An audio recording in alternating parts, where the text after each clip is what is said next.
محترم مسلمانانو د یا حی یا قیوم بهترینه وظیفه را تخیمه په بهترینه طریقه را تخیمه ان شاء الله تاسو چې کم مقصد د فاره کوي هغه مقصد به الله جل شانه تاسو پوره کیږي. بلکې یو محترم یو زنانه د هغې ما سره رابطه وکړله، وایي چې ما په خوب کې دا کلمات ماته وښودلی شو چې دې کلمې سره د دې څه معنی ده که نه ماته وي. نو ما ورته وي چې دا کلمه انشاءالله ته وایه او دا حاجت د فاره وایه، کوم چې ستا حاجت دی هغه به الله جل شانه ضرور پوره کوي.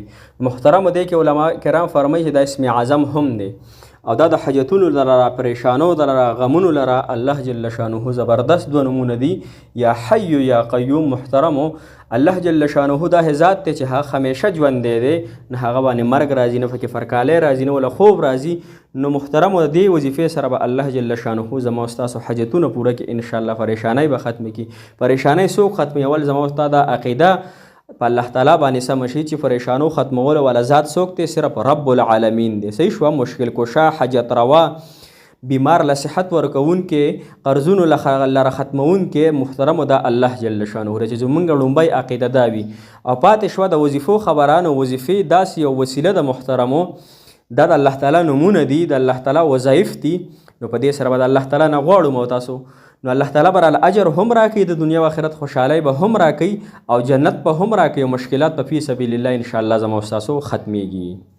السلام علیکم ورحمت الله وبرکاتو. ډېرو معززو محترمو قابل قدر مسلمانانو وروڼو خویندو، تاسو به انشاءالله ښه جوړ به الله مو دغه رنګې جوړ او ښکلي صحتمند ساته.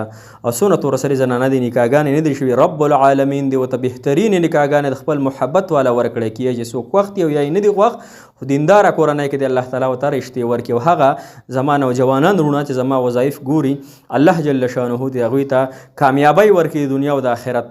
او هغه مسافر محترمو چې بهر وطن کې دي، زمونږ کلیوال دي، زمونږ رشته داران دي، الله جل شانه دې هغوی ته ښکلې زندګي ورکړي او په خیر عافیت دې الله تعالی خپل خویندو وروڼو ته، خپلو مور او پلار ته او خپلو بیبیانو ته راواپس کړی کړي.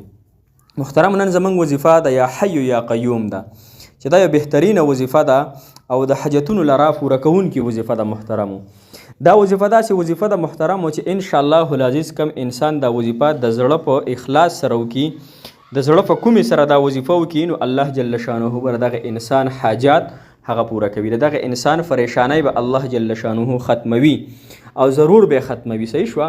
دا وظیفه محترم مسلمانانو تاسو هر ټایم کولی شئ، سحر مونځ نه پس، مازدیګر، ماښام، ماسخوتن، چې هر ټایم یې کوئ.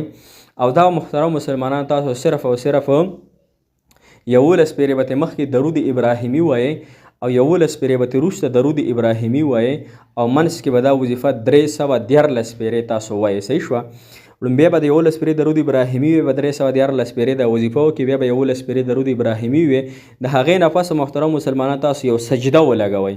دا سجده به خالص مخلص د الله تعالی د رضا دپاره وي.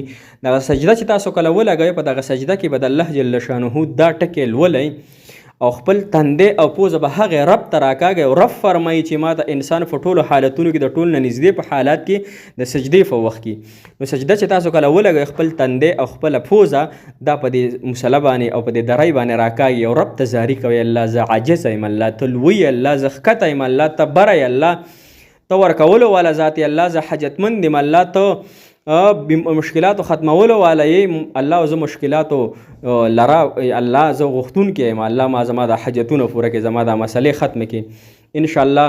او دا ټکې به ورسره وایي یا ارحم الراحمین الله، یا ارحم الراحمین الله، یا ارحم الراحمین الله. دا به یو څو فیرې ووایي، تندې او پوزه به په ځمکه باندې راکاږئ، الله تعالی ته به عاجزي ښکاره کوئ د خپلو ګناهونو، د خپلو پریشانو، د خپلو ټینشنونو. او دغه رنګې الله جل شانه به انشاءالله دا وظیفه به تاسو مسلسل یو څو شپې وکئ، یو څو ورځې وکئ، هر ټایم چې کوئ نو انشاءالله دغه رنګې ترتیب سره یې کوئ.